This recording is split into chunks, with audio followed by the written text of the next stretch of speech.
Asansol Durgapur police commissionerate की तरफ से आसनसोल शिल्पांचल के 3 तृणमूल कांग्रेस नेताओं को पुलिस की सुरक्षा प्रदान की गई है। इनमें पश्चिम बर्धमान जिला परिषद के उपाध्यक्ष विष्णुदेव नोनिया उर्फ निराला, आसनसोल नगर निगम के तृणमूल कांग्रेस पार्षद अशोक रुद्र और जिला परिषद के सदस्य रामकृष्ण घोष शामिल हैं।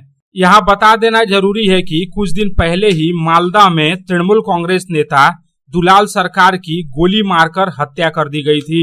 इस मामले में पुलिस ने तृणमूल कांग्रेस के ही टाउन अध्यक्ष और हिंदी सेल के जिला अध्यक्ष नरेंद्र नाथ तिवारी को गिरफ्तार किया है।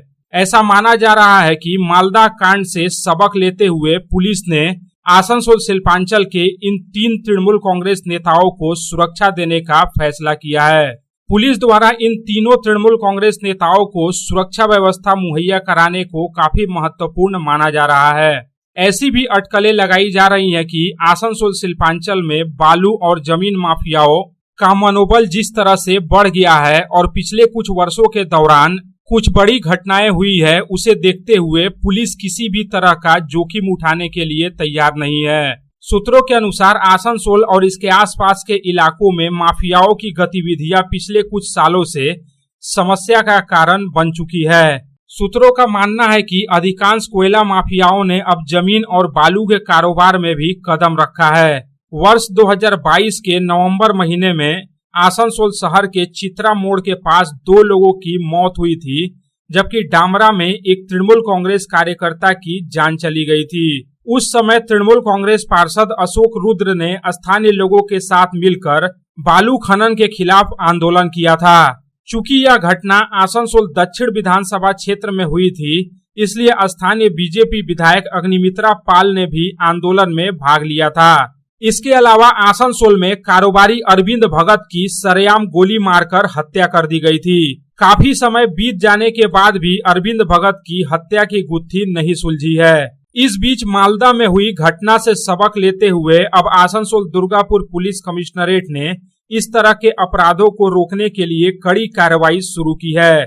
इसी स्थिति में आसनसोल शिल्पांचल के इन 3 तृणमूल कांग्रेस नेताओं को पुलिस की सुरक्षा मुहैया कराई गई है। सूत्रों का मानना है कि राज्य सरकार ने आसनसोल शिल्पांचल क्षेत्र की समग्र स्थिति पर कड़ी निगरानी रखने के लिए पुलिस को निर्देश दिए हैं। हाल ही में राज्य की मुख्यमंत्री ममता बनर्जी के निर्देश के बाद आसनसोल और पूरे राज्य में कुछ जमीन और बालू माफियाओं की गिरफ्तारी हुई थी। इसी बीच मालदा में तृणमूल कांग्रेस के जिला उपाध्यक्ष दुलाल सरकार उर्फ बाबला की हत्या हो गई। इस स्थिति में आसनसोल दुर्गापुर पुलिस कमिश्नरेट सुरक्षा के इंतजामों को फिर से मजबूत करने की कोशिश कर रही है। वहीं पुलिस के तरफ से सुरक्षा मुहैया कराए जाने के सवाल पर तृणमूल कांग्रेस पार्षद अशोक रुद्र ने कहा कि नवंबर 2022 में उनकी सुरक्षा हटा ली गई थी और अब फिर से उन्हें पुलिस की सुरक्षा दी गई है। उन्हें नहीं मालूम कि पहले सुरक्षा क्यों हटाई गई और अब फिर से क्यों सुरक्षा प्रदान की जा रही है। Bureau report, public times.